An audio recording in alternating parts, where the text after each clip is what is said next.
Well, hi there. This is Ina from Taproot Tarot, and this is my wrap-up video for the Drop 'em 78 challenge. I posted short videos throughout, mostly daily, with a few makeup videos done the next day here and there. And before beginning the challenge, I made a little bit of an intro video telling you kind of my intentions for it. This is a challenge from one of my earliest tarot influences, Esther Frankel-Tishman of Mindful Tarot. And it's a challenge I've been aware of for years. And this is my first time participating because my channel is focused on tarot history and historical tarots. I decided to take a historical approach to the challenge, which isn't really the purpose of this challenge, but Esther does encourage folks to make the challenge their own. And because of that, I chose a deck by a tarot historian, Paul Hewson, who wrote Mystical Origins of the Tarot. And this is a book that I referenced throughout. Basically, the information in this book was pared down and updated in order to create the extended guidebook for his deck and the deck itself.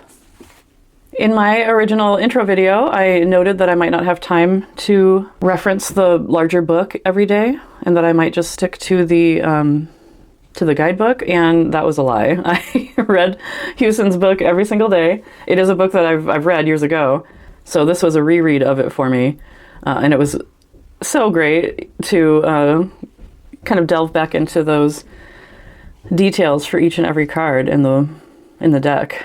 Now, my comparison deck was the CBD Tarot by Yoav Bendov, just representing my go-to deck, which is any Tarot de Marseille.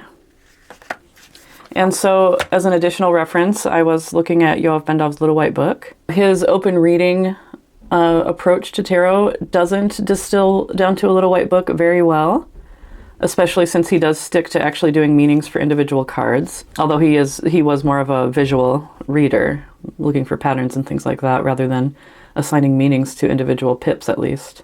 But he does manage to describe an option for a visual interpretation for a lot of the pips. So I brought this in as a comparison. And for the triumphs, or the majors, I referred to Lee Burston's book quite a bit, because he does stick to historical meanings more than most authors.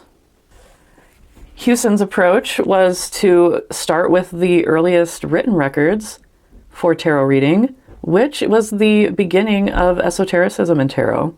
There was undoubtedly a long history of cartomancy, including tarot, prior to Atea and other esotericists. Some of that is noted in the Old Balinese sheets that I do reference throughout the videos. And we can certainly trust the oral traditions of marginalized folks when they teach us about the history of cartomancy.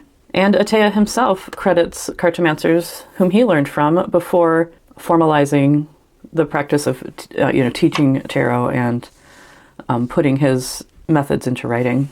So it's an appropriate jumping off point as far as meanings go, but then Hewson does dive back into medieval and Renaissance history to borrow from artworks and find other levels of meaning as well. So it was a really cool exploration. I definitely plan to do the Drop 'em 78 challenge again. This will be the last time I take a tarot history approach to it, I imagine. Who knows? Never say never. But I've already got plans for a more conventional approach that is more about relating a deck to my day and bonding with a deck. And as I talk, I will just show you some of these cards by suit. That's one thing that I'd like to do next time, is to do a bit of a suit wrap-up, which I had planned to do in video form and did not. But some of the other folks doing this challenge along with me posted a picture of all the suits together. That's something I'll plan to do next year as well. Or I should say this year. We're in 2026, folks. In lieu of that, let's go ahead and take a look at all these cards by suit. The other reason that I chose this deck is because it has illustrated or scenic pips, which is not my preference. I'm a non-scenic pip tarot reader for the most part. This helped me kind of learn about the history that led up to the popularity of scenic pips, which has quite an extensive history prior to the more widely accepted RWS deck that inspires so many tarots today. I really enjoyed getting into depth with that history, just to get to know a little bit more about my fellow tarot practitioners who do use scenic pips. So we start by getting rooted in the material world with the coin suit. Drop anchor is the D in drop 'em. And I found that to be a great way to kind of anchor myself into these old cartomantic traditions that led to the popular traditions today. One thing funny that I noticed, there were a few synchronicities that happened throughout this challenge. And, as I'm uploading, I do notice the number of views on my YouTube shorts. They tend to be anywhere from a couple dozen up to 100. A few of them made it over 100, but stayed below 200. I'm a small channel, so folks are seeing my videos, and I hope enjoying them. But the one that broke that rule was the 10 of coins that just randomly, for no reason whatsoever that I know of, got 1,100 views, which at that point was my highest viewed video. I have since had a video become more popular than that, which I'm really pleased with. Isn't that such a 10 of coins thing where all the other cards are like, yeah, we'll have, a couple dozen up to several dozen views, except me, I'm going to have 1,100 views. I found that super amusing. Very 10 of coins, if you ask me. Next, we respond with the batons, or the wands. That is the R in the Drop 'em challenge.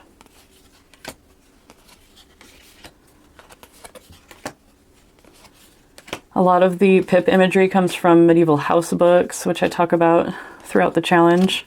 The courts have a really cool history to them, so check out those videos if you're interested. I love the color combinations he chooses. It's all very cool. So this was more action-oriented, and speaking of actions, one thing I did not succeed in doing, which I said I would, was journaling about this. That was supposed to be part of my challenge. My intent was to look at the card, read on it the night before, journal about it the night before or in the morning, and then make my video later in the day after doing a little bit of reflective journaling. That didn't happen at all. So that was one thing that made this challenge doable for me, as I got into a very strong routine, and the days that I had to do a makeup video were the days where I got out of that routine. So if you're thinking of doing this challenge and want to post daily about it, I highly recommend setting up into a routine. As soon as I would finish the video for one day, I would get out the cards and for the next day and turn the pages of the book.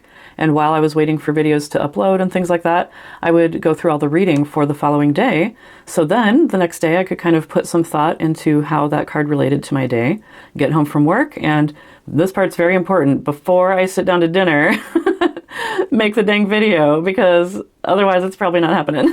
And I'm gonna have to do a makeup video the next morning. That has been my experience, at least. The dogs did not appreciate that delay in operations, but it is what it is, and they handled it for 2.5 months. But nowhere in there did journaling happen at all whatsoever. It was all up in my head, and that worked out just fine. O is for opening up with the cups.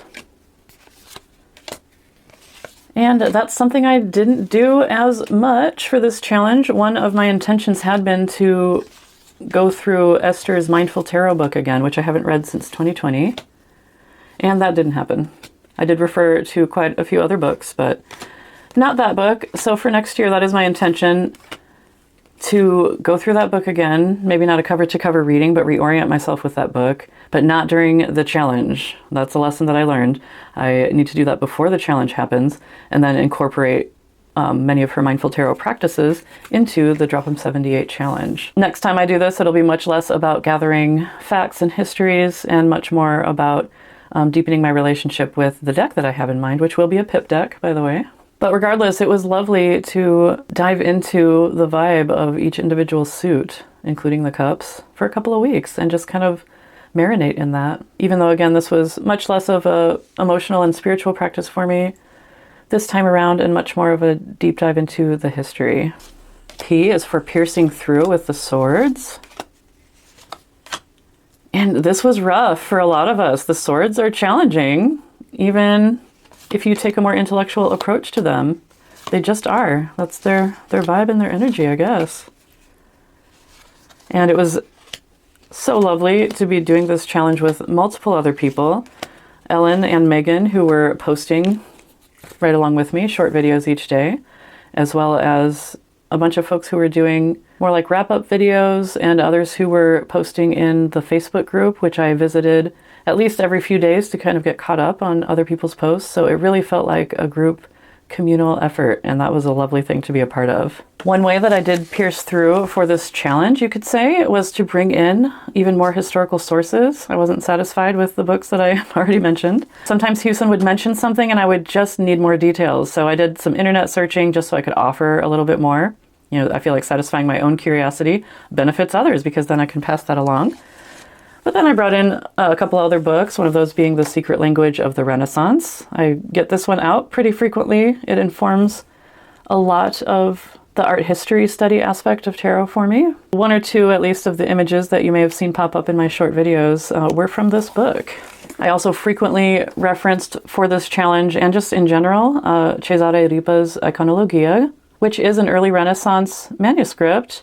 These illustrations are 18th century engravings by Hertel, and they have a little bit more, you could say, baggage added to them, but they also are pretty clear engravings of Cesare Ripa's vision as well. So anytime that I want to know a little bit more about an allegory that would have informed the makers of the tarot and the people engaging with the tarot day in and day out, I think this is a fantastic reference, and I mentioned it several times throughout the challenge. I think it's so wonderful that Esther structures this to go through the triumphs or the majors at the end of the year. It's just a beautiful and meaningful way to end the year, and it really impacted me for sure. Long before I got into the tarot, I've been definitely interested in the concept of the hero's journey. It's kind of a recurring theme that I run into pretty frequently. But in the context of the tarot, I've always been a little resistant to the fool's journey, and I've softened up to that a little bit going through this challenge.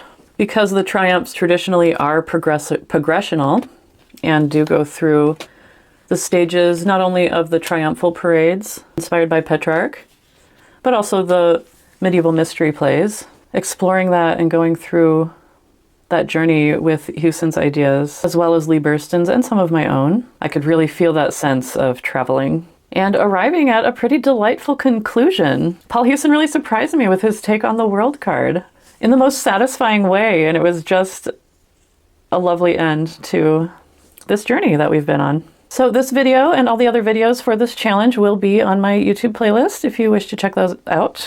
All of the reels are on Instagram as well, so you can find me there. I have absolutely gained an appreciation for this deck and for the work of those early cartomancers, which were dabbling in esotericism, so I have kind of dismissed them in the past, but I've gained some appreciation of them for sure. And to the extent that I incorporate scenic pip decks into my practice, I will certainly enjoy using this one and continuing to learn from it. Thanks a lot for joining me on this expedition, and until next time, bye!